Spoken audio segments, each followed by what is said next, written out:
It's a great win to beat the 10th seed here and one of the best up-and-coming players in the world. Look, I thought Tomo has a great game to match up against Khachanov. He loves guys coming at him. Yep. He defends really well. His move's great. He's serving a lot better lately, and he served really, really well today and really mixed his serve well. And he's hitting his forehand a lot more aggressively.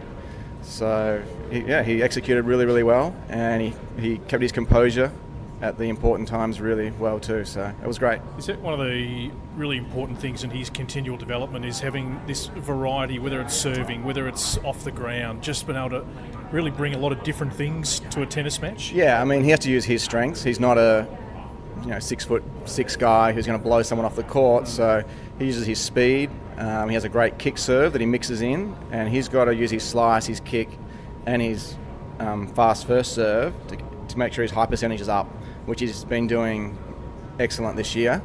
And then mixing in serve volley and just keeping these guys, you don't want those sort of guys to get rhythm, and Tomo is very good using his slice, getting to net and not giving them any rhythm.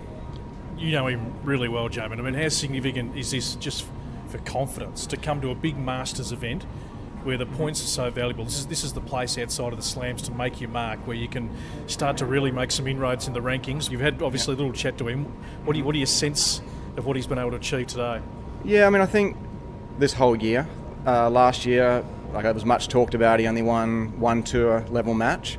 Had a lot of first rounds at Grand Slams. So he started with a really, really good pre-season. He's come in fit. He's healthy.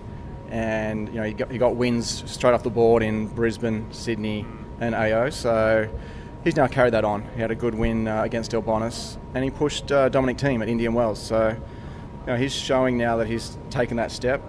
We planned a lot tougher schedule for him. He had, he did play a lot of challenges, which he needed to last year to get his ranking to where it is, where he can now, test himself at this level. So look, you can see he's closing out his matches really well. So it's a big win. Yeah. And trying to have a point of difference. I mean, so many players between 50 and 100, bring similarities. It's fine margins, and we saw it with John Millman the day before. I mean, what do you think he's sort of capable of this year, and overall, where do you think he's capable of getting to? Yeah, I mean, I see him. I mean, you look at our guys with Johnny Millman, Matty Ebden, Alex Dimona. They're all around 30 odd in the world. So I don't see Tomo as being a lesser player than those guys, and I think seeing those guys make that break should give Tomo confidence to take that step. His game, he has the defense and the speed.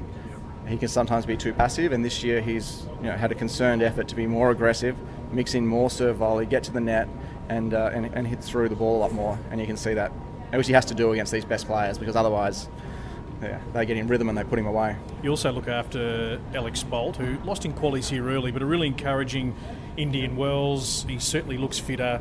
I think everyone that follows tennis thinks that he's capable of going a lot further into at least double-digit ranking, and who knows what happens beyond that. Just give us some insights into Alex and just where he's at with his tennis. Yeah, I mean, he has a very high level. We've done a lot of work on his game plan and patterns of play, and he's playing a lot smarter on court. I think he used to be a little bit see-ball, hit ball, and he'd have good matches and bad matches. His bad matches probably 1 in 5 now, where it used to be maybe 2 or 3. So, he played a lot of tour events, qualied probably 5 times last year. He qualied at Wimbledon. He knows he can beat anyone and lose to anyone.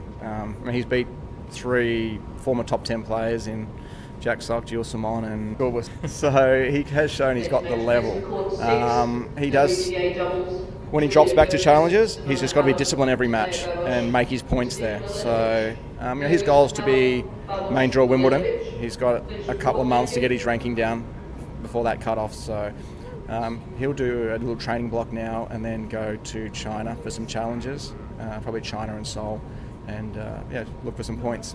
And just the benefit in an individual sport, I mean, you sort of can see the teamship, if you like, of the Australian players. I saw it at the Davis Cup, and then on tour here where they're the same tournaments. Leighton, yourself, the entourage around. Do they sort of, I imagine, feed off each other and get sort of inspired by each other? Yeah, I think Leighton's definitely brought that with Tony Roach together. and I'm just lucky to be working alongside those guys, and they've made it into a team and made it that we have camps, and we have Davis Cup weeks where the guys are all fighting together, and then the theory is when we go to these sort of tournaments, it's the same thing. Everyone's got each other's back. If Bolty was here, he'd be out there watching Tomo. You saw Tomo out there watching Bolt, or Bolty was watching him 2 days ago. So, those guys, when we go to the challenges, they'll share a room. That it's good to have someone else doing the recovery and the rehab and getting the ice baths and share the pain and share the wins and particularly for the Australian players who probably spend more time on the road. Talking to John Millman yesterday, he was crying to get back to Brisbane just to have, I suppose, some normality to reset and then jump out and go on tour again. Yeah, and especially these tournaments, it is a long time. Tomo's a lot better at spending a long time away. He now has a base in Florida, in Tampa. Bolty, he's not as mentally capable to do the long stints, so we've just got to manage his schedule a bit better where he gets those breaks back at home. And look, I was worried with their schedule. Indian Wells, Miami it's a month, and you can play top players and you might not get the matches. Even for Bolty, he had a great week last week. He only picks up sort of 41 points. Loses to Donskoy here after having set points. So, but this is where you want to be. And he said, if my ranking's good enough, I'm going to come here and test myself. So, but we have to then drop back and get matches.